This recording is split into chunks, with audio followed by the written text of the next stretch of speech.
Merry Christmas Wargamers, and welcome to another Hotgates gaming video where we are today going to be talking about Guild Ball and the Butchers.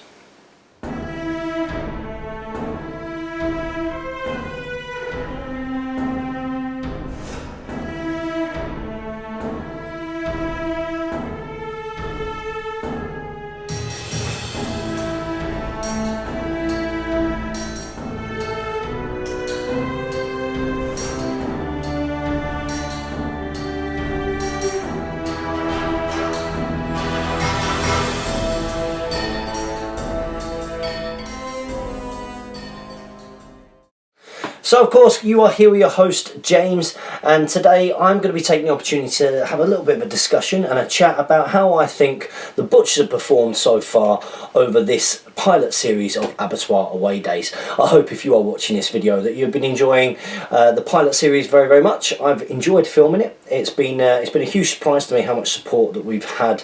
I say we since doing this series.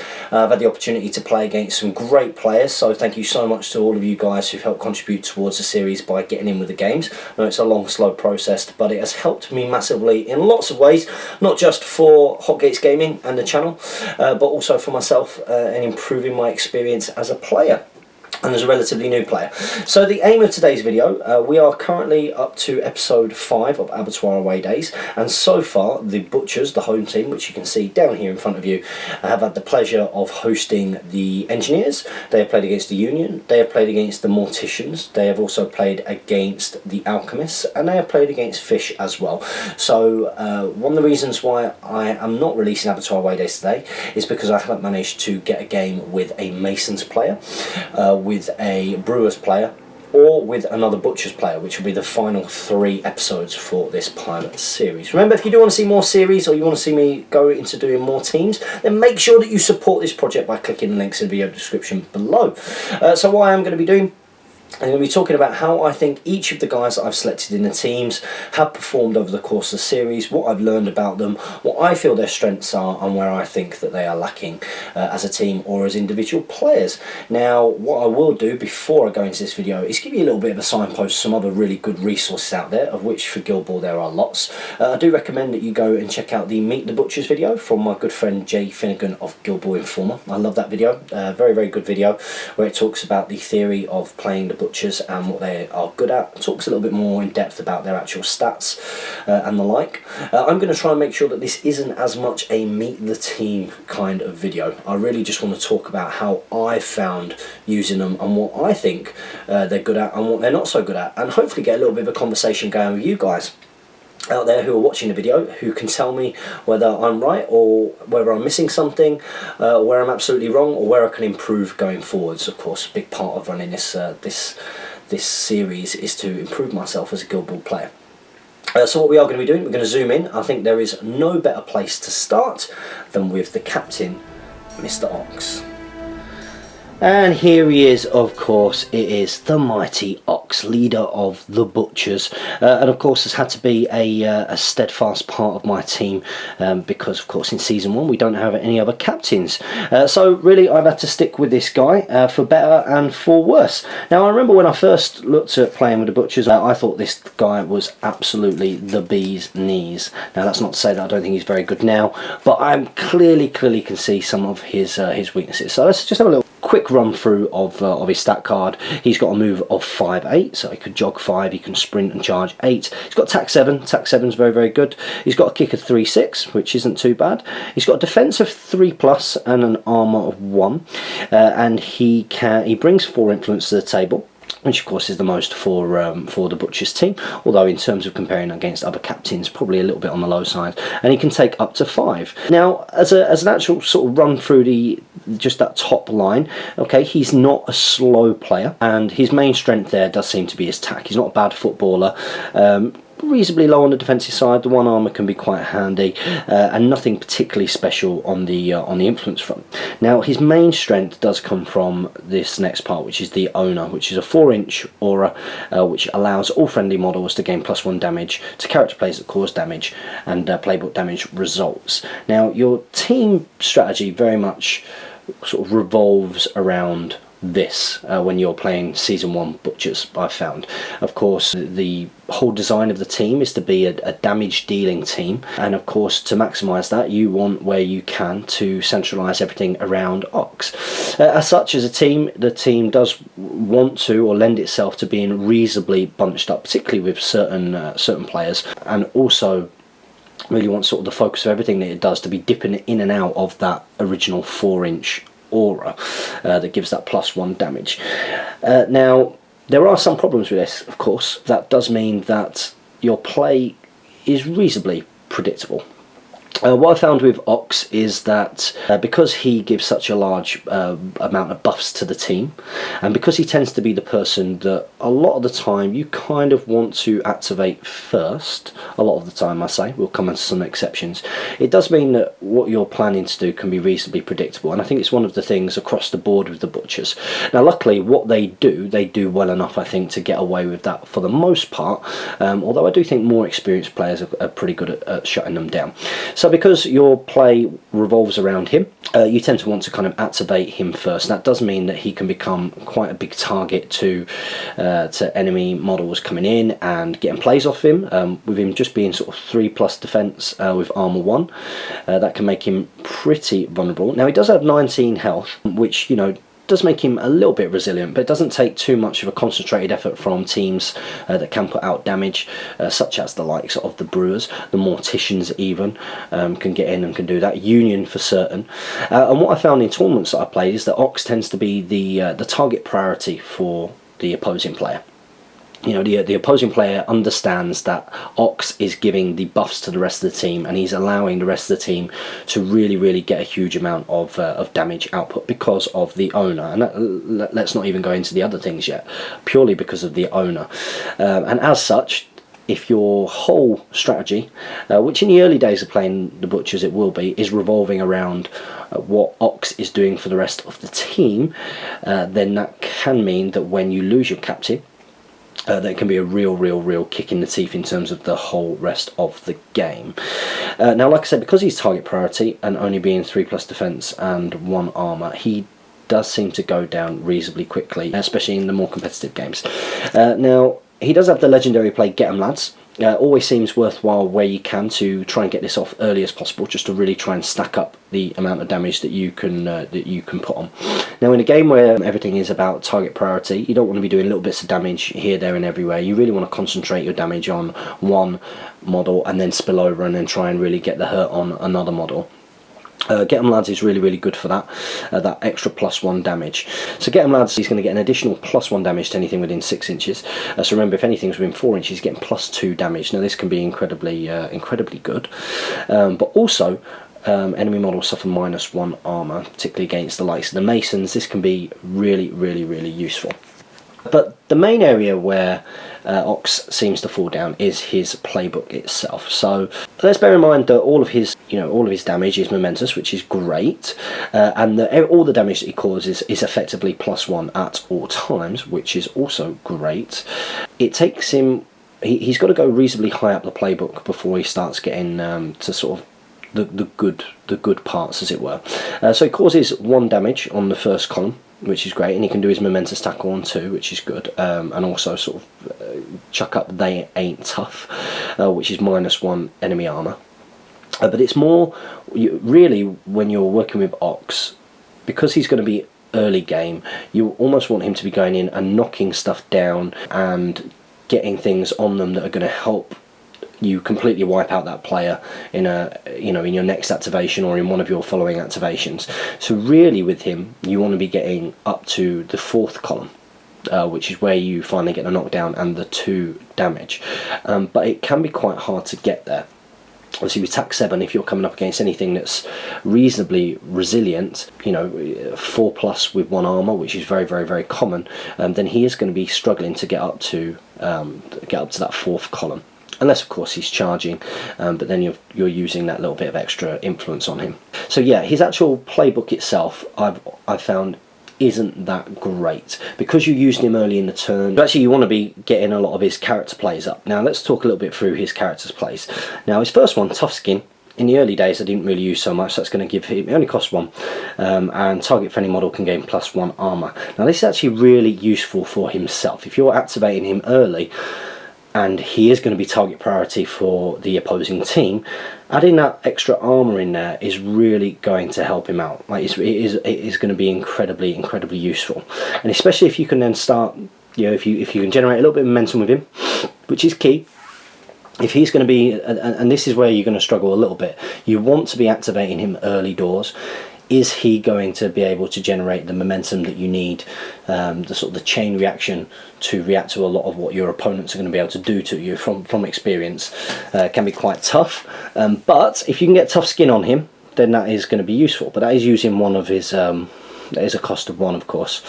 Now, he also has They Ain't Tough, which is target enemy model suffers -1 armor. Again, this can be quite useful against teams like the Masons that have got the extra armor. But one thing that he can do that is really useful is the Butchery. Butchery, friendly models gain +1 damage to playbook damage results against the target enemy model. So you can see here how even with just his owner and getting Butchery on a model, he's already put in the +2 damage on something. Okay, so his character plays are actually pretty good, and like I say, what I've actually found is that I've started using him probably a bit more defensively. I think when I first started using him, I used him quite aggressively. You think attack 7, but you soon realise that he's not really getting off the things that you want him to get off, and actually you almost want to use him as just a complete team player in that sense. He's there to help the other players and maximise what the other players can get from him, but he will be target priority for your opponent, so getting something like tough skin on him can be very useful. So how do I rate him as an actual captain? Well, you know, I love him, I love the model. I just think that the fact that he can he's not taking the most amount of influence for captains. There are a lot of captains out there that are one-man shows. Ox is not necessarily the opposite of that, because he can still do quite a bit with his tack 7. He's a reasonable footballer, he's quite quick, but like I say, because his main role is buffing the rest of the team and allowing them to really start stacking up the damage, and therefore your game plan kind of revolves around him, he very much is target priority. So I cannot stress enough to anybody who's new to playing with the Butchers how important it is to get the likes of tough skin up on him. If you can generate the momentum, if you can do defensive stance against the charge against him, that's going to be pretty good, because the opponent is going to want to activate, try and knock him down with the first person that's activating against him, so you're getting a -1 on there, and they are going to try and just start stacking up, and he will go down reasonably quickly if you don't protect him. So yeah, he is a team player. You tend to want to activate him in your early game. That does mean, unfortunately, that as a result, it does make where you're going to go with your team a little bit predictable. And of course, it also means that because of the nature of the team working around him and trying to gain extra buffs from being around him, that you are going to be a little bit more bunched up. So do be wary of things like AoEs and the like. Remember, his owner is 4 inches, and a lot of the AoEs are a 3-inch marker, so just try and stay outside of maybe the 3 inches from him would be really useful. Of course, we are going to be getting a new Butcher's captain at some point in Season 2, and that's going to be Philip, who is going to massively change the way that the Butchers play the game. But for the meantime, lots of love for Ox, but you do have to protect him. So we're going to take a little look at another one of the Butchers. And next up, we're going to talk about the other model that I have to take every single time, which is of course the Mascot, which is Princess. So Princess the Mascot. So as with a lot of mascots, I tend to not put much or any influence on Princess at all, even though it's pretty reasonable. So quite fast, it's got a move of 6-8, attack 4, which isn't terrible, a kick of 1-4, which obviously isn't great, defense of 4+, which isn't too bad, armor of 1, and 10 health boxes. Brings 1 influence, can take 2, and there might be times where you might consider whacking 1 or maybe even 2 influence on the dog. Very rare. Mostly if you want to get that dog to get in to help buff some other things, which we'll talk about when we get to those players. Now, as with a lot of mascots, you have to consider the fact that the Mascot is going to be the easiest to sort of take out points for your opponent, especially if you do start looking after the likes of Ox, who is target priority, Boar, who we'll come on to later on. Your opponent is probably going to want to take out Princess. However, again, as with most mascots, because of the way that the card works, which we'll talk about in a second, they are probably going to want to take the dog out last. Okay, now the dog is probably going to be one of the characters that you find that you have to heal the most, because the dog is going to give teams that even don't really do a lot of damage, it can give them that easy sort of 2-point kill. And if you've got a goal scoring team, you know, if they can kill 2 models, which isn't out of the question, and they can go and then score 2 goals, that's much easier than getting just the 3 goals on the go. So they will try and leave this till last, so you have to bear this in mind, because you have Love Creature, and Love Creature means that if Princess gets taken out here, which isn't too difficult to do, but if it does get taken out, then you are going to, as a Butcher player, you get 2 momentum points for the remainder of the turn. And for the remainder of the turn you get +2 tack and +2/+2 move, which is absolutely huge. So opponents probably won't want to take out the dog early turn, but what they will try and do is just start chipping away at it, ready for that final activation. And you need to bear that in mind. You need to keep an eye on your dog's health as it gets chipped away at, and you need to keep an eye and think about, right, okay, how much damage can my opponent do to the dog in that final activation, or the one before that. Okay, so you might find that you need to use a couple of momentum points to heal the dog through what you're doing, and you need to bear that in mind. Now, of course, if the dog goes, that's not the worst thing in the world, but the dog does synergise very well with a couple of the other Butcher's characters, again, which we'll come on to. So let's just talk very quickly about the playbook. It's got momentous tackle on 1, which is great if you need to go after the ball. Can do momentous 2 damage on the second column, again, that's pretty good. Rabid Animal, which we'll talk about in a second, and 3 damage on 4. It's not a terrible Mascot playbook. Yep, it's got tack 4, but if you start getting into situations where your opponent is massively crowded out, the dog can do a reasonable amount, but you're probably not going to make your game plan about the dog and what the dog can do to things, rather than what the dog can help other people do to things. So yep, it's got Blood as a character play, which allows it to create the bleed condition, which of course can be reasonably handy. And then you've also got Rabid Animal, but this isn't how the dog gets used. Really, when it comes to using Princess, you have to consider 2 things mainly. The first thing being that, maybe 3 things. The dog is one of those activations that, especially in the first turn of the game, that you're probably just going to not put any influence on and just be one of those quick, easy kind of movements. Now, don't be too lazy with this, because again, the dog synergises quite well with some of the other Butchers, so you need to really think about what you're doing the subsequent turn. At the same time, you don't want to put the dog out there too much, because it won't take too much of a concentrated effort from your opponent to take out Princess, and that's not going to be good for the rest of your game. And of course, it's an easy 2 VPs and momentum for your opponent, which again they will try and do at the end of the turn. Now you can find ways of countering that. You can use Princess as a bit of a trap. You know, people are going to know that it's going to be one of the easier models to go down, so you can plan for, right, okay, well, they are going to try and take out this for the next turn, so just try and make sure you're getting your momentum elsewhere, so that you can go first the following turn and get the thing that killed Princess. That doesn't always happen, but it is there. Now, I really do like Princess. I know a lot of people are looking forward to some of the new mascots, but I do like Princess, and I really like the way that Princess really synergises with some of the other Butchers. And I've not really got a ton more to say about that, other than just be very careful, because Princess is the softest target, not necessarily target priority, but certainly in terms of the whole game, that 2 VPs can be the difference between winning and losing against a damage dealing team. Okay, so what we're going to do is we're actually going to throw up next one of the models that I didn't really use initially, and I have been doing for Abattoir away days, who does synergise with Princess, and that is Boiler. So next up we have Boiler. Now, you do have to excuse the fact that unfortunately Boiler isn't fully painted up. Now, one of the reasons why he isn't, and he wasn't one of my initial choices, I really didn't like the model. It wasn't I didn't like his his card and his profile and what he does, it was the model. I really didn't like it. But after attending my first tournament, I looked back at his card and realised that actually there could be quite a bit of value in him, mainly because I took a real good smashing from a Masons player. So let's just have a quick run through Boiler before I talk about how I found him during Abattoir away days. Okay, so he's got a movement of 6'8", so he's reasonably quick, and that's quite handy. The Butchers are not a quick team. They're not a quick team.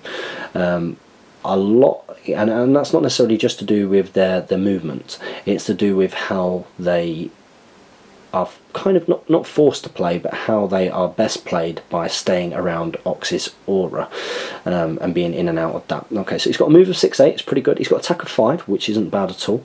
He's got a kick of 2'6", it's not terrible. Defense 4+ with 1 armor, pretty standard.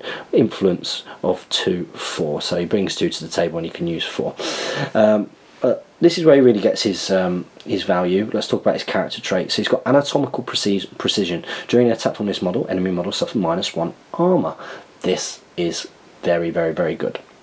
Very good, particularly against the likes of the Masons, who do have the armor there, or of course other captains that have got the armor on there. And then when you combine that together with Ox's legendary play, Get 'em Lads, -2 armor, he can really start stacking it up. So in that sense, he is quite a specialist.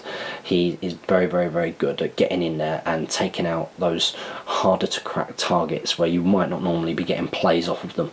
He can really start getting the damage in there. But more importantly, he has Crucial Artery, which when damaged by this model, enemy model suffers the bleed conditions. Now, the Butchers aren't fantastic for creating conditions on the opponent. You know, they don't do tons of knockdowns. You do have to rely a lot of the time getting your knockdowns from your starting team. We'll talk about Tenderizer later, but you'd have to rely on getting your knockdowns from Ox, and with that being on the 4th column, that's not fantastic. Whereas bleed, of course, the fact that you would suffer 3 damage in the maintenance phase, that gives your opponent something to think about. So, you know, do they clear the conditions or do they heal the damage? It's it just makes it that little bit tougher for them to think about.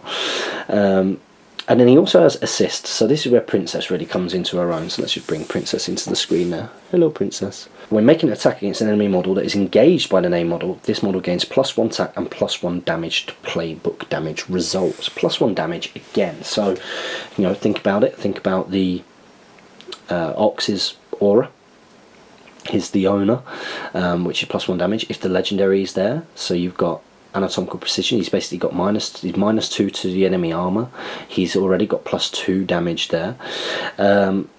Now it says here this model gains +1 attack for Princess being there, but think of it as really it's +2 attack because Princess would be crowding out in that situation as well. So he's going up to attack 7, and it would be an extra +3 damage there, just from that straight away, which is incredibly useful. Now that's not to mention if you manage to stack it up with Ox's Butchery or anything along those lines, or if he was tooled up by like some Meat Hook or Rage if you decide to take them, although we're not going to talk about those 2 models because I haven't used them in Abattoir away days. So his character traits are really good. Now he's got 14 health, but it was 14 and 1. If a concentrated effort from the opponent will take him out. I mean, the Butchers are reasonably soft, it is to be said. So they're good at really putting out the damage, but they can't really take it. And that's why Ox's Tough Skin can be really useful. That +1 armor. So if you do stick someone in there, he can really buff them up. Although I do usually reserve that for himself where I can. Okay, so on his playbook, he's actually got not a bad playbook at all. He doesn't gain momentum on his first column, but if you consider that he is probably going to be tax 7 if you can set things up properly, then he's likely to at least get up onto that second one. Momentous 2 damage on his second column. He can also get momentous tackle there as well. He's got push dodge on 3. He's got a knockdown on 4. That's not terrible, although you're not really getting the most from Boiler if you're knocking down with him. But it's nice to have that option, and to be fair, he's got 3 damage on his 5th column, so you can get enough people crowding out. If you can really set things up, this guy can really put out as much damage as anybody. especially considering that there'll be bleed at the end. So if you think that there's the butchery, you've got the assist from the dog, if you've got the owner, the legendary play, and all these things, you know, he can easily be doing sort of 6 damage plus per hit. Now there are a couple of issues with that, is that if you make your game around this, about, you know, getting a dog in synergy, getting Ox in place, you know, to do these things, to then get Boiler in to do his stuff, then that can become quite predictable. You know, the moment that you get that dog to go up and engage and Boiler isn't engaged, that's really signposting to your opponent what your intentions are. You know, Boiler does tend to be someone that you send in or you do stuff with later in your turn. Probably not the latest. You probably don't leave him until last, but there might be situations where that comes in. And a lot of the time he's going to be priority for your opponent to slow down. Your opponent usually knows what kind of a threat he does, so, you know, watch out for things like blind or things that limit the movement. He'll very much be a target of that.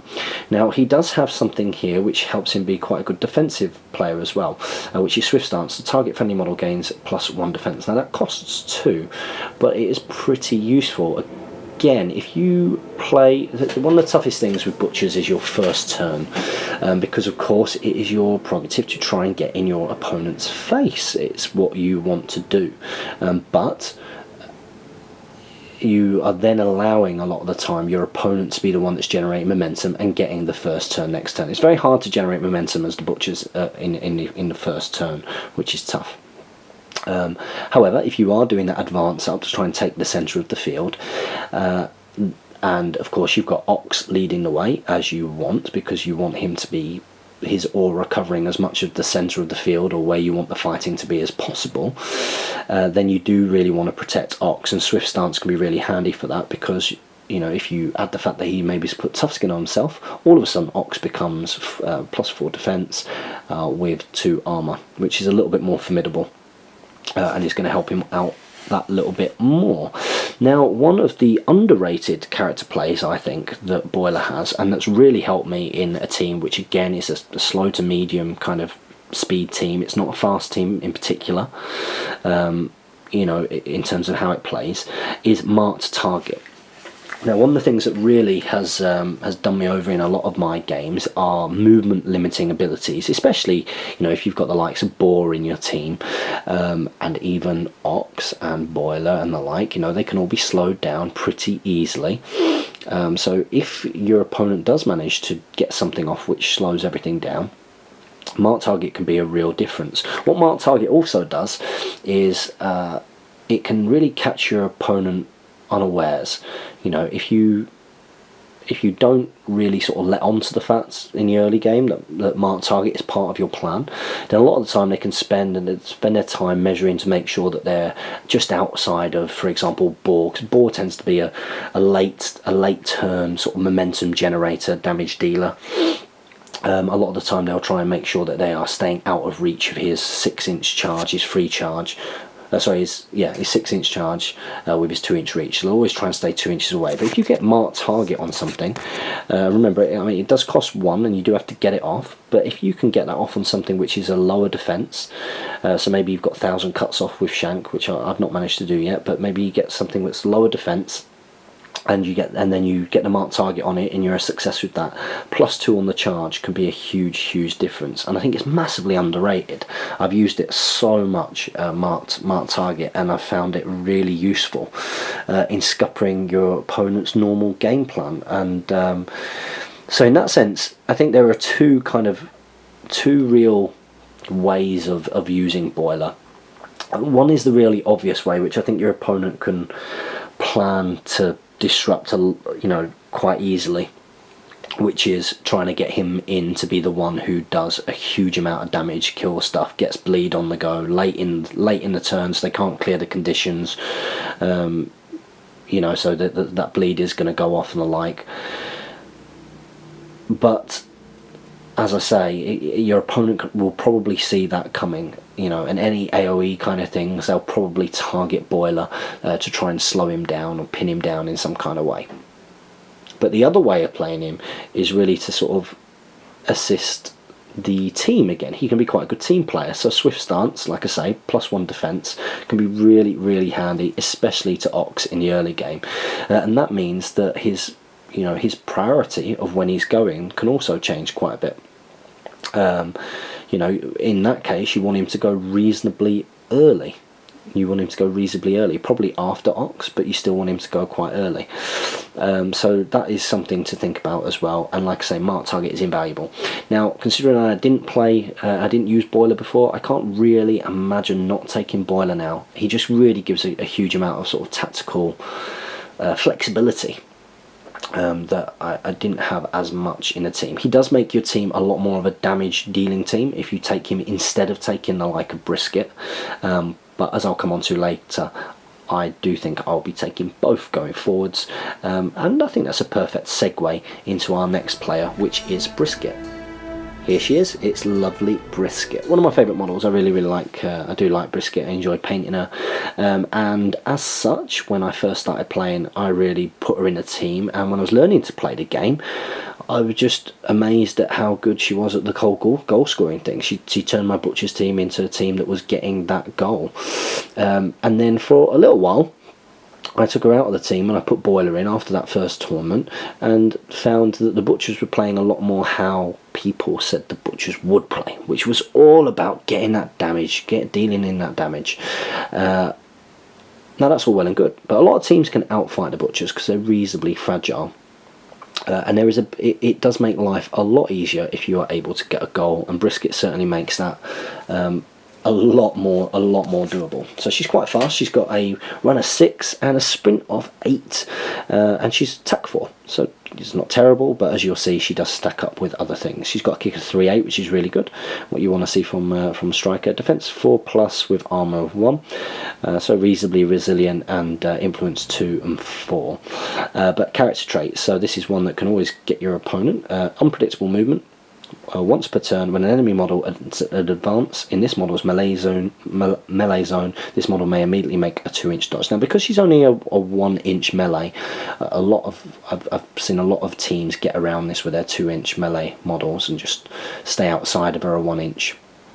So that they don't trigger the unpredictable movement, but it does give your opponent something to really think about, and something even more importantly, I think. She's got Charmed Male, so +1 defense against male models. Now, against teams like, I would say, the Morticians, for example, this has been really useful. I mean, 5+, there's a huge difference between someone having to hit on a 5+ or a 6+. And as such, you can get her up there. You can put her up there, ready to ready to pounce, ready to score. She can do a reasonable amount of damage. You'll see a playbook in a second, and also her little buff, which we'll talk about in a sec, without being too worried about her because of the unpredictable movement and because of the chance of going to +6 defense. +5 defense. Now, if you add that to, let's say, Boiler puts swift stance on her, or Ox size tough skinner, then she can be really resilient. So even though she's only got 12 health boxes, she can be pretty hard to pin down and take out.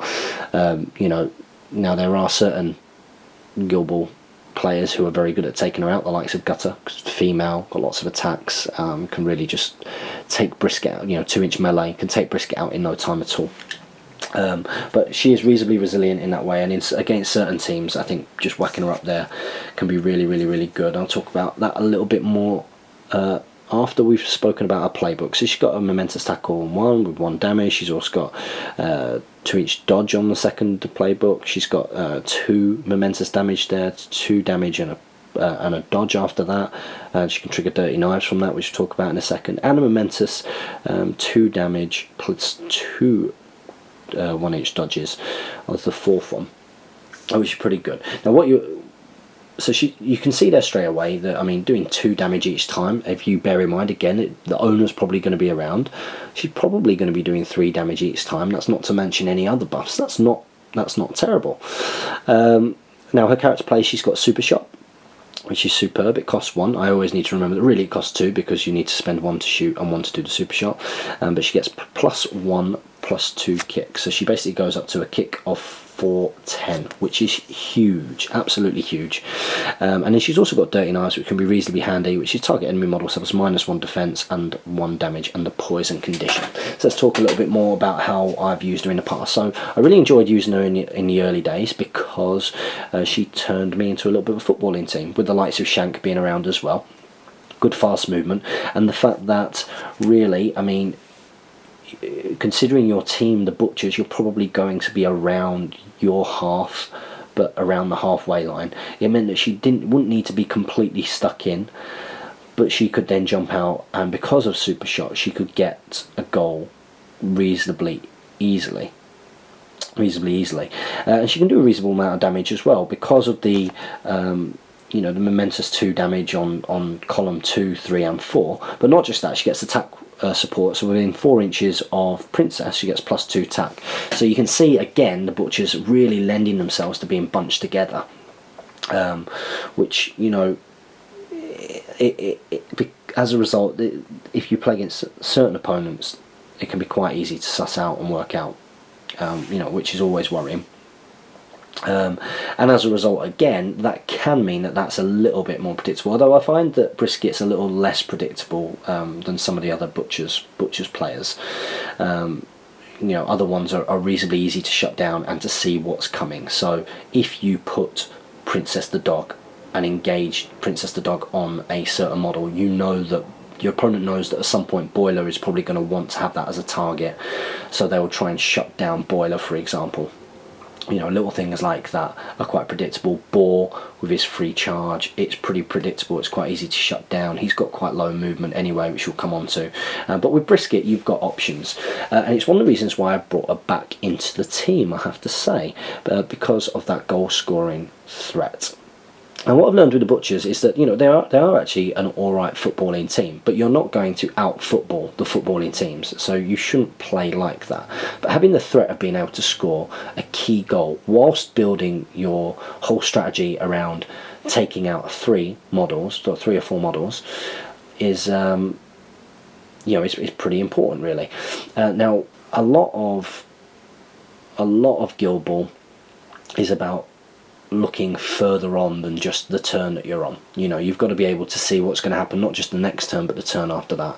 And sometimes I think that it's particularly when you're a new player, you can panic so much about the idea of the opponent scoring a goal that you can disrupt your own strategy to do so, and I certainly have been guilty of that in the past. It's probably one of the reasons why Brisket kind of went in a lot of ways, you know, why she went. And also I had a horrendous experience of her getting smashed by Gutter. And there's a lot of Gutters out there as well, so I know now that if I deploy down that I do not want Brisket anywhere near Gutter. That's for sure. But I have resigned that, you know, there are a lot of teams that are better at scoring than the Butchers, and that can outplay the Butchers even though they are good footballers. Brisket is very, very, very good for keeping there or thereabouts 10 inches from your own goal, knowing that your opponent probably will score at some point, or they can score, and when they do score, you can get the ball out to Brisket, and she can pretty much instantly threaten to score in that next turn if you can see that that's going to happen and you put the influence on her to do so. But as I say, she's not completely predictable. If your opponent can see that, by having the influence on her, she can also go and put out a hell of a lot of damage. And also doing things like Dirty Knives, again, can be very, very, very helpful. -1 defense, allowing other models to get in and really, you know, do that damage, getting a condition on there, limiting, you know, stacking up with the dog. She's got those as an option. But if you put you know, 2 or 3 influence on her per turn, you know, minimum of 2, and you're keeping around that 10-inch point, she's not only going to be a threat from distance against your opponent, so whacking out a Dirty Knives is never a terrible idea, but if you keep that on her, keep her until the late game, if it looks like your opponent's going to score late turn, if you keep her thereabouts, it might make your opponent think twice. And when that ball comes back out, it gives you a real good opportunity. With her speed being 6'8", she should be able to get into that opponent's half, do a super shot and get that goal, momentum depending. And just having the threat of that, I think, is really important. And as such, I've brought her back into my Butchers team. I think she was one of the she was a big reason for me doing very well in the game versus the Fishermen, because even with them scoring, I had that threat of Shank or her there or thereabouts that were always in a position where they would be able to score.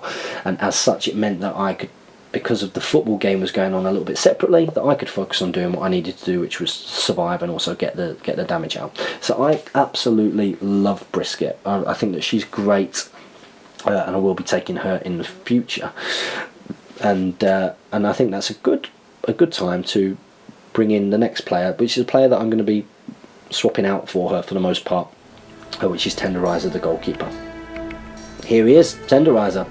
I love this guy, absolutely love this guy. I love the model, and I really liked the profile as well, it had to be said. And one of the key things, something that I've not really talked about because we've not got onto any 2-inch melee models yet, but having the 2-inch melee and is huge in this game. Having the extra reach is huge, and as such, I found him coming into my teams a lot, especially in the early days of Abattoir away days and in the tournament preceding that. So let's talk a little bit about what he does. So he's got movement of 4-6, so he's quite slow. And if you've got him in there instead of a Boiler, instead of a Brisket, which are the two really that might make way for him when you look at the table, he's making an already sort of reasonably slow team even slower. They're not a slow team, but he is slowing the pace down of the team quite a lot. He's got attack of 5, which isn't terrible. A kick of 1-8, which is quite interesting. So he's got quite a far kick, and he's only got one chance of getting it good. He's got defensive 3 with armor 1. He's a big guy. That's not terrible for a big guy. Remember, this guy's on a 40mm base.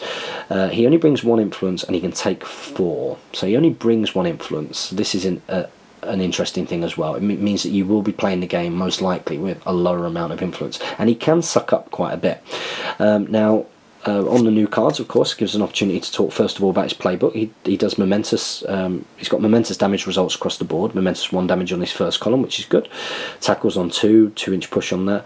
He's got the knockdown on 3, which is pretty good, and also a momentous 2 damage with a 1-inch push. On 4 he does a momentous 3 damage, and then really good on 5 he does a momentous 3 damage with the knockdown. He's also got the opportunity to ground and pound there.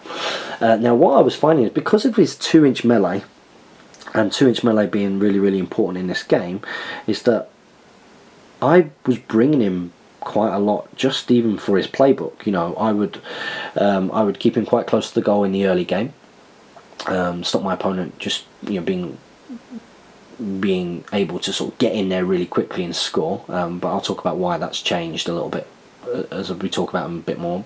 But then I would keep him back just a bit, and at some point in the game probably put a couple of influence in to go and charge and knock someone down, do a bit of damage, and allow someone else to then get in and smash that person up afterwards, because he was the only reliable way really of getting a good knockdown. And again, 2-inch melee is very key in this. Let's talk a bit about his character play. So you've got Seismic Kick, which costs 1. And when this model makes a kick action, it can't be intercepted. All other models except the receiving model on the ball path from this kick suffer the knockdown condition. So I've been really keen to sort of try this, but it is very hard to actually nail in the game itself. I think the butchers could really benefit, and I've been in those games. You'll have watched some of those games where you can see that having a model that can knock things down, has different ways of knocking things down, can be very useful. But the fact that his kick's only 1, I mean 8 inches is great, but the fact that his kick is only 1, if it doesn't go, if it's not a success and it goes in a different direction, it could be pretty worrying, especially if he's knocking over your own stuff. With you already being quite a fragile team, you don't really want to be knocking down your own models. He's also got ground pound, which in theory is absolutely superb. All other models within the pulse suffer a 2-inch push directly away from this model, 2 damage and a knockdown condition. Now that could be awesome. Again, you tie that in with Ox's aura and that becomes 3 damage, everything's knocked down. If you can do that at the start of your next turn when nothing's got momentum, if you can get yourself in a position where you can throw him in and do that, that's going to be absolutely superb. Now, because all models suffer it, it's not all enemy models, this can be tricky.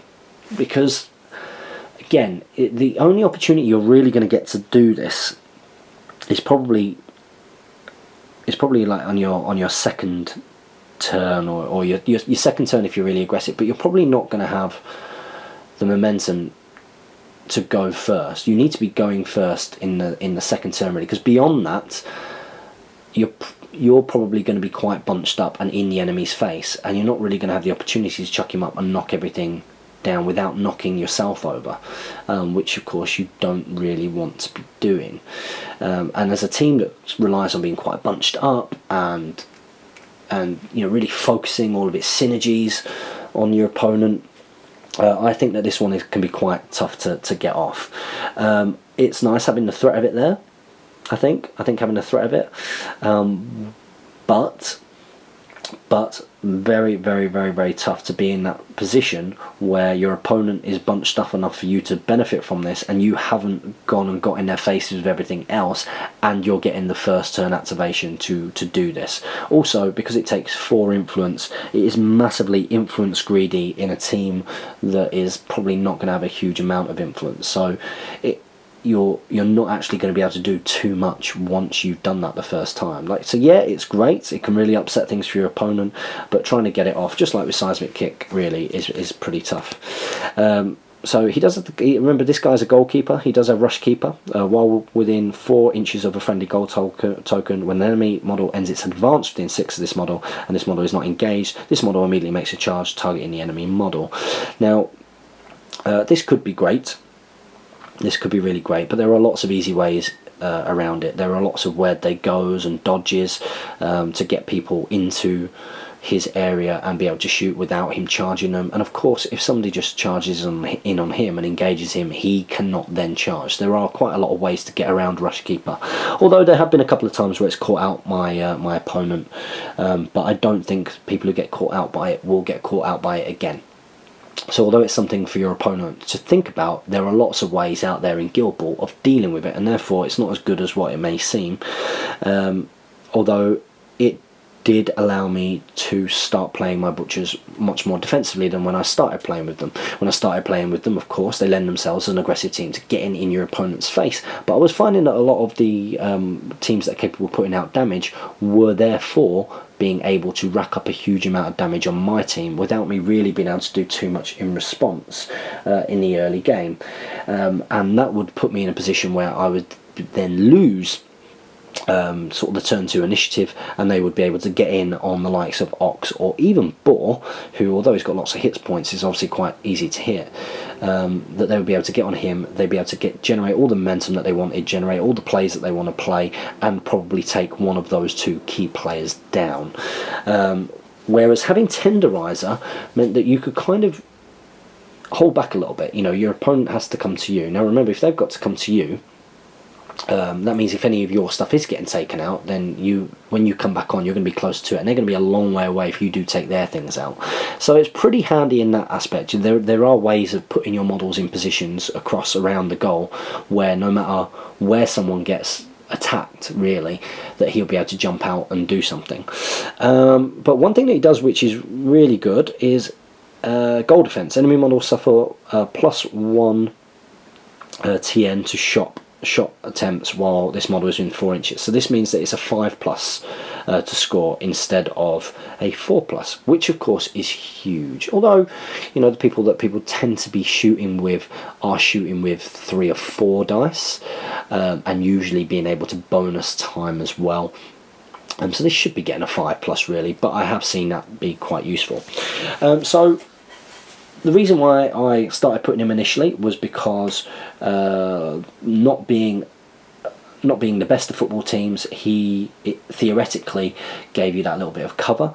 More importantly, it was the fact that all of a sudden you had a player in there that could reliably and momentously get some knockdowns, which of course is then going to help you when it comes to damage output from everything else, but also the extra 2-inch melee, absolutely huge in a team where only Shank and Boar have it. So all of a sudden you've got 3 models with 2-inch melee. That's pretty huge. And then you're not having to rely on Ox to do the knockdown, which he can't reliably do with it being on the 4th column. So that was why he came in. However, having a team that wants to be in your opponent's face, having a player which is not really getting involved for long parts of the game means that you're not really getting any kind of benefits of, you are probably going to be outnumbered or crowded out. And really you want to be the one who's crowding out and outnumbering and ganging up on models. So leaving a model back for that isn't superb. I don't recommend with goalkeepers, particularly with this guy, keeping him back for long parts of the game. You might keep him back for the early game, but getting him in there and using his knockdown and his 2-inch melee, that can be really, really, really important. Although I've brought him back out because by having him in there, and let's say for example taking out Boiler is just too good at in this team of getting the conditions on and putting out a huge amount of damage, so you can't really put him in for him. Shank is too good, full stop. You could say that you could put him in for Boar, and you could do and rely on Boiler to be your damage output. But I just think even though Boar is quite easy to shut down, just like Tenderizer is, I just think he's too good.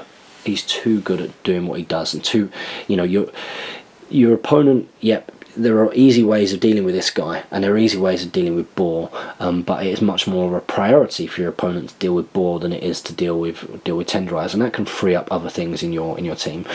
And if you do what I had been doing, which is taking Brisket out and putting Tenderizer in, which is all well and good, then you do lose something else, which again we can talk about now. I just find having Brisket there, knowing that your opponent, if you're playing against a good player, your opponent's going to score. If your opponent is going to score, that means you are going to get to bounce that ball out 10 inches, and if you have Brisket or Shank there or thereabouts, they will be able to go on and score in return, so you can counter that. And with the speed of Shank and with Brisket, and particularly the range of Brisket, which is important, that means that you can dart in and out of the fighting to go and do that, so your team can still be concentrated on doing what it does best, which is doing all the hitting. So Tenderizer, am I going to use him going forward? I love the model. I will probably include him in some games, but I think because of Abattoir away days and because of what I've learned, I think that Brisket is going to be making a little bit more of a resurgence. Now we mentioned probably my auto include in the team. Everything else, I think, apart from Ox and Princess, who you have to take at the moment, everybody else, there is that debate. Do you take this model? Do you take that model? I think there is no debate for the next model, and that is Shank. Here he is. This is Shank. This is the main man, in my opinion. He is so good. He is so good. Let's talk a little bit about Shank and why I think that he's the auto include. Now, do bear in mind that this guy is soft. I've lost him in a lot of games because clever players will try and target priority this guy just because he can do so much. He's incredibly versatile. He's very, very, very quick, and I'm very proud that he's one of the only Shanks who has retained his chains. So I'm quite proud of that. As this guy, he's got a move of 5'8". Doesn't sound phenomenal, but it's pretty quick. He's got attack of 6, which is great, considering he's not a captain or anything. Kick of 2/6, which isn't bad. Defense of 4+ with no armour, so slightly soft, and brings 2 and can use 4. And he's got a character trait of damage target, so when this model performs a charge against a damaged enemy model, it gains +2 to the charge, so you can charge 10 inches. But more importantly, he has a 2-inch melee, and 2-inch melees are very important in this. So he's got a 12-inch threat range just with that, and we've not even come on to some of his character plays yet. Okay, so that's pretty good. Now that means that he can really do his job because he is a winger. You can put him out on the wing and he can pretty much get everywhere. Shank is someone that you usually leave. He's usually a last end of turn activator because he can rack up momentum very, very, very easily, which we'll see from his playbook. He can charge in, he can finish characters. He's got the 2-inch melee, so he can go and get people engaged. He can go and score. He can go and take the ball off people as well. Now he's only got 14 hit points. So with the 4 armour, he can go down pretty quickly against concentrated efforts. So you want to be careful about leaving him in the thick of things, really. If you are going to dart in and get someone, make sure that he is actually doing the business that he needs to do. or doing it and getting back out. And one way that he can do that is one of his character plays, Where They Go, which is a 4-inch dodge. So if you take that into account and you add that to damage target as well, this guy's got a 16-inch threat range, which is very, very, very good. Okay, now his playbook itself is also great. All of his damage, you get dodges. So on his first column, it's momentous 1 damage. On the second column, he's got momentous tackle. So this guy can take the ball off people. He can play football. He does 2 damage with a 1-inch dodge. He can Where They Go on his third column, which again can be pretty handy if you're trying to get out there, or you're trying to. You can only do where they go once per turn, but if you're trying to sort of get back out of the combats and get away from the thick of things, not a bad idea to do for one of your last ones, or to get yourself in a position to score. He does 3 damage on his 4th column. So remember, this guy's tack 6, and charging, he's going to be tack 10, which is very, very good. And he can do 3 damage with a 1-inch dodge there. He does 1,000 cuts on his 5th column, which we'll chat about in a little bit of depth, because I hope that some of you guys out there will be able to help me with this. And that's on his 5th column, and he does 3 damage with 2 1-inch dodges, or a 2-inch dodge, as his 6th playbook. Now you'll notice that most of the butchers, their playbooks match the number of tack that they've got, so you don't often get a huge wraparound unless you're targeting low defense models, it has to be said. So yeah, Where'd They Go? Where'd They Go? Very, very, very, very, very, very good. It makes Shank incredibly quick. It means he can advance past things, advance out of things without taking part in blows and the like. It means that he can be a bit slippery, which is good. And then you've got 1,000 cuts, which it sounds great. It costs 3 if you just want to do it outright. It's got a 6-inch range. Target enemy model suffers -2 defense and 1 damage. Now that sounds great, but it's something that I've never ever done, and I think it's because of the way that I use him. I can see how in an early turn that you could kind of dart in with him, dart in, get a charge. You know, if you put 3 influence on him, if you charge him from quite far, try and get 1,000 cuts off, Where'd They Go back out, and then gang up with other things. -2 defense is huge. It's absolutely huge. But it's not something that I've ever got around to doing, because with this guy I tend to use him to do 2 things. He helps the butchers play football, because he's got such great movement. He can go and retrieve the ball. He tackles on a 2. He can get the ball from anywhere. He's not a terrible footballer. Or to get in there and start racking up the momentum, because he's got such a big range. Especially in turn 1, he tends to be one of the only guys who can really sort of rack up your momentum in turn 1. In turn 1, he tends to be one of the last people that you activate to sort of get in there and just start racking it up, because he can rack it up and give you a chance of getting that turn 2 priority. Now there is no way that I wouldn't have him in the teams. He, like I say, is pretty much an auto-clued. He's very often man of the match.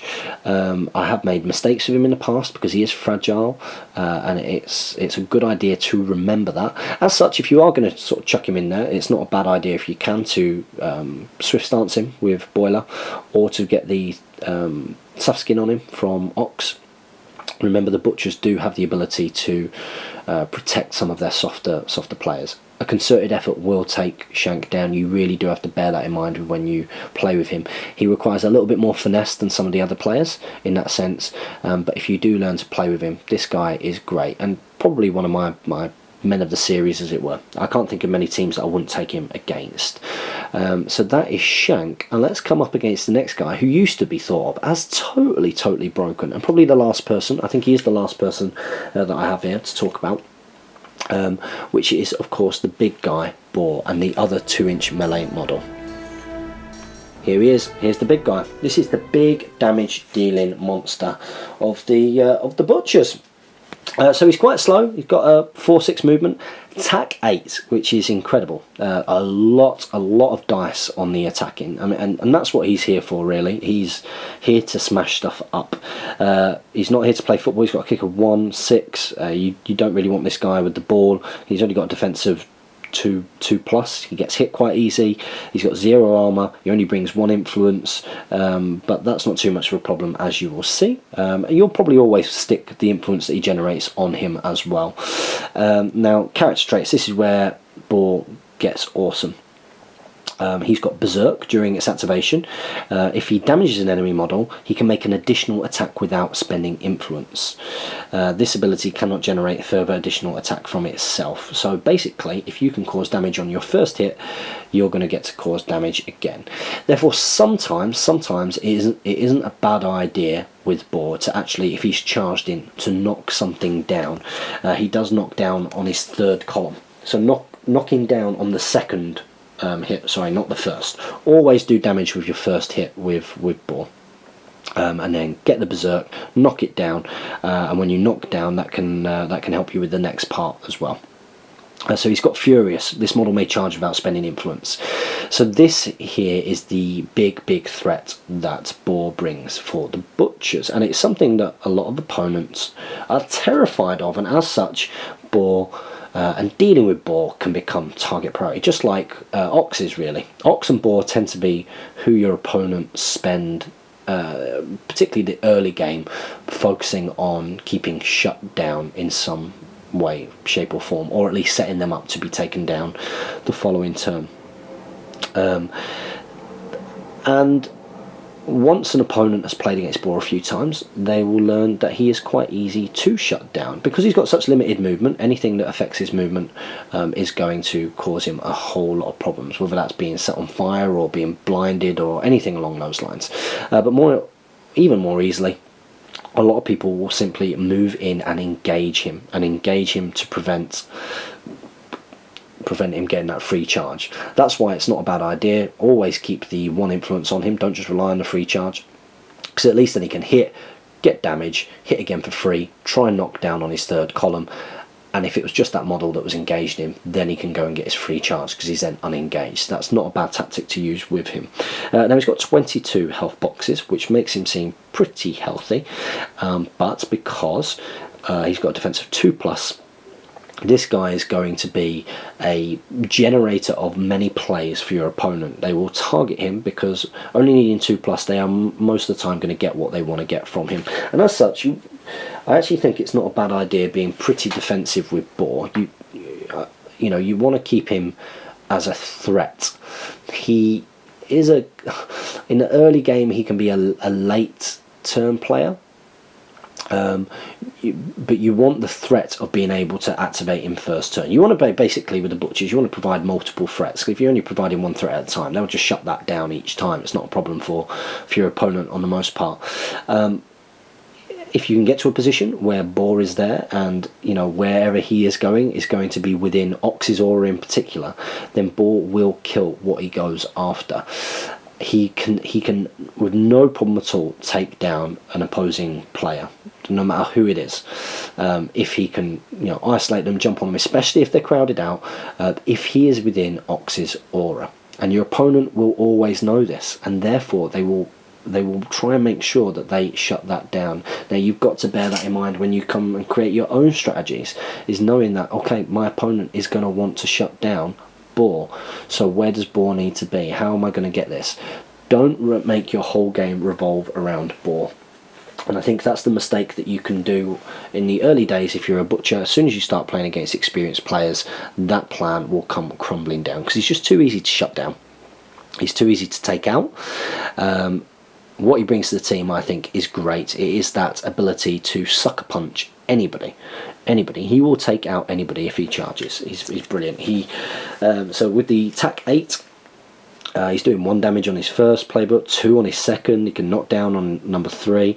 On his 4th column, he's got 3 damage on his 4th column. And if you can start getting him up to his 7th and 8th column, he's doing 4 damage. And this is what you're looking for with Boar. It's the damage outcomes.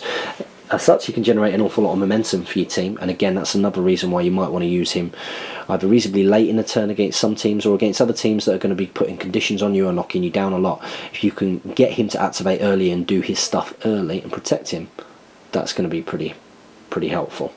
So a lot of people theorise about not having Boar in the team. I can't imagine not taking him too much. I didn't take him in the game versus the Morticians because I was aware that Ghast would be there, and with Ghast forcing you to use an extra influence to attack him, Ghast could just pin down Boar all game and take him out reasonably quickly as well. And I suffered against that in the past when I played against the Morticians. So I didn't include him for that reason. I think there are certain teams that you'll avoid taking him against.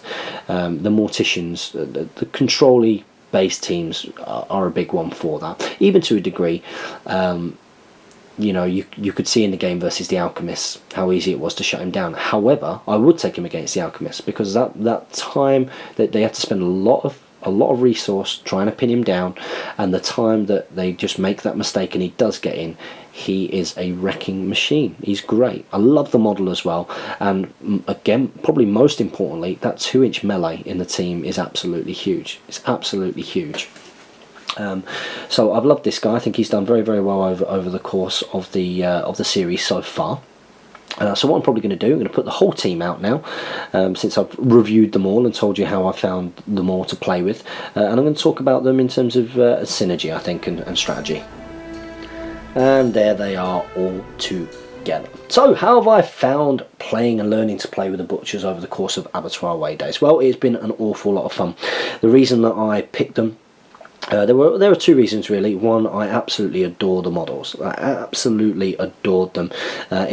When I was being shown all of the different Guild Ball teams, they were by far the one that I thought aesthetically I would want to paint the most, especially with this not necessarily originally there was no intention for this to become a main system for me to play. However, the game is so damn good that it's certainly become that. And of course there's a great scene in Manchester, and the other reason really was something that a friend of mine mentioned in the early days. He was backing the Kickstarter. This is Jamie Giblin, my partner in the GBHL podcast. He mentioned that he was getting a fish and I should get the opposing team, and that they suited me quite well because they were all about the damage. That's quite interesting because in a lot of the other games, a lot of my strengths have been through sort of subtleties and in strategy, playing with things that aren't obviously good, that require a bit of finesse, and as such I actually think that, you know, my real knack in the future of this game will probably come a little bit more from being with a goal scoring team perhaps, than a damage dealing team, because that's what these are. However, I have to say they are so much fun. They are real good fun. How do I rate them as a team? Well, I think that they're up there on the curve. I think that new players playing against other new players who haven't got Butchers will do quite well with them, because it's pretty straightforward what your intention is to do. You know, when you're first learning to play with them, it's about target priority. Who is it that you're trying to gang up on? Who do you want to take out from your opponents? Who are the good targets? Who are going to go down either the quickest, or who gives your opponent the most amount of influence or causes your team the biggest amount of problems, and can you isolate them and just simply get as much damage onto them as possible?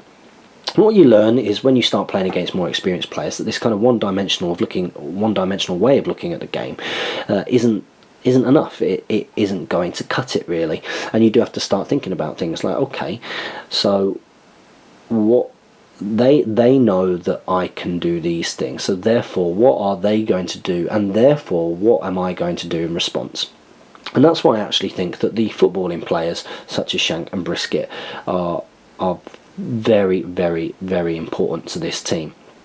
The ability to make your opponent think twice about scoring, I don't actually think is done by Tenderizer. I think maybe initially when models and profiles like this are first out there, it might create that little bit of hesitancy, but there are too many ways I think around that. I actually think some of the better ways, or more positive ways, to counter an enemy goal scoring team is to simply know that if they do score, you can immediately riposte that and score back, and at the same time have your main focus be on killing your opponent and battering them down. Now, the big problems I find with the Butchers are that they are because they are reasonably one-dimensional in terms of a lot of their threats. I think a lot of their synergies can be quite predictable. It's quite clear if you engage with the dog that the person that you're engaging with is going to be the target, and therefore your opponent can kind of knows then your strategy for the rest of your turn and can shut down the things that are gonna make that happen. And with you being quite a slow team, things that are knocking you down, closing out your movement, things that are slowing you down generally, are going to really hurt the butchers. And you constantly have to be trying to find a way to make sure that you always have a minimum of 1 momentum on the board. It's quite important to generate that early amount of momentum whenever you can. And that's going to be quite hard in the early game with butchers. You will struggle to do that. You really will struggle to do that, unless your opponent is flying right up in your face, which is highly unlikely. For example, we'll take a look at the game versus Steve Newton's Alchemist. That was a very tough game. He's obviously a very good player, but one of the things that he did so well in that game was always denying me any kind of opportunity to rack up any momentum, which can be very frustrating in a game, of course. But it also hinders the butchers so much, because if you are then taking conditions, if you are up against things like blind or burning conditions, or anything which is sort of pushing you away from where you need to be, or keeping you where you are and stopping you from getting where you want to be, then it's going to be very hard to counter. If then as well you're playing against a skilled enough player who's recognising which butchers are going to be able to go and get you momentum and stopping that from happening, and almost countering where you're going to generate momentum from as much as anything else. So that's one of the big things that I've found with them. And that really brings me on to a good thing to go through, which is probably, would I consider taking any union in this team? Now, when I first started the butchers and started collecting them, the first build that I'd ever used, or when I used in a trial game, was a build which included Rage.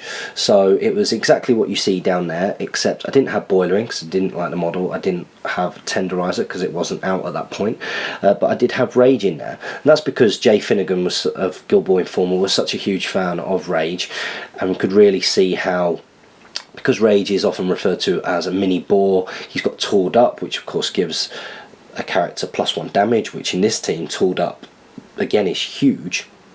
It means that he was really racking up the amount of damage output that you had as a team. What I found when I took Rage to the first tournament I attended, which was at Northwest Gaming Centre, which was run by Jay Finnegan on behalf of Element Games, I believe, was that as a result, because he does very similar things to Boar, but because he also doesn't benefit from what the team really revolves around, which is Ox's aura, that in turn it was too easy to close him down. It was too easy to engage him and get rid of his charge, engage Boar, get rid of his charge.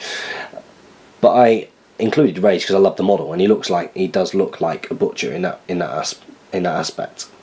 But since that tournament, I decided that, well, unless you are playing against, you know, beginnerish kind of players who don't know how to deal with those threats, most good players will find a way of shutting down both Boar and Rage relatively simply, because you've just got to go and engage them and stop the charge. And then that's two players who aren't really working at their top potential, and you can't really afford that in this team.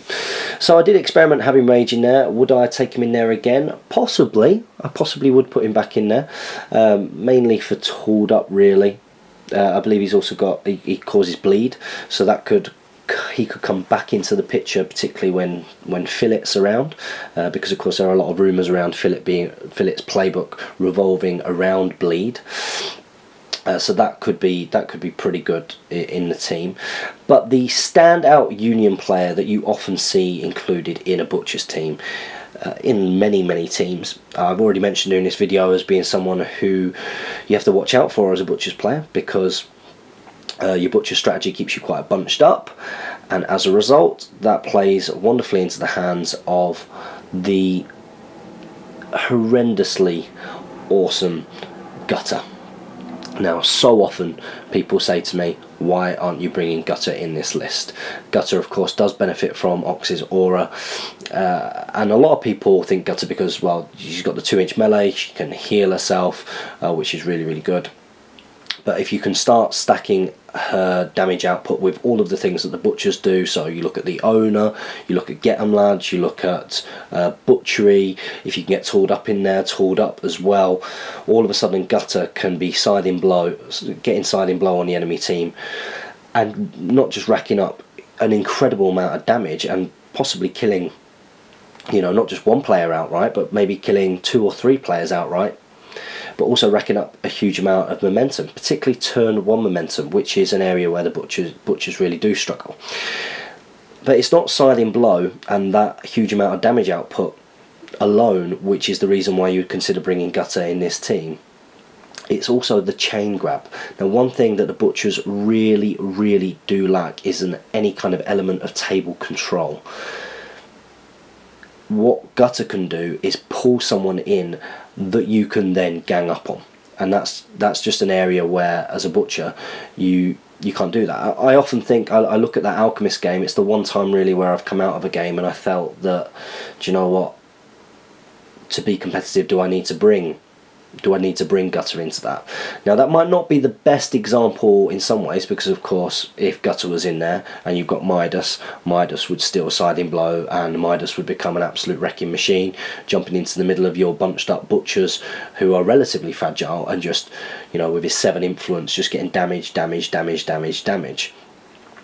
But it did make me think, because I have of course played against Morticians, not so much them, but maybe Brewers, when Brewers knock you down and the like, Engineers in particular, where really, you know, you want to be able to pull someone out of position and then get the jump on them, and you've got none of that with the butchers, nor are you really, without maybe risking Shank, or if your opponent is a little bit unwise and is getting a little bit too far across the half, or maybe they do try and score an early goal because they've got the potential to do that, and then you jump on the goal scorer, it's going to be very tough for you as a butcher player to rack up turn 1 momentum.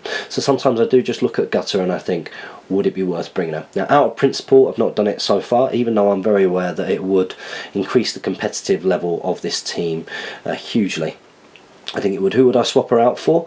Well, in that case, you can actually play quite a good amount of football as well. So you might actually take Brisket out to put Gutter in there, I would say.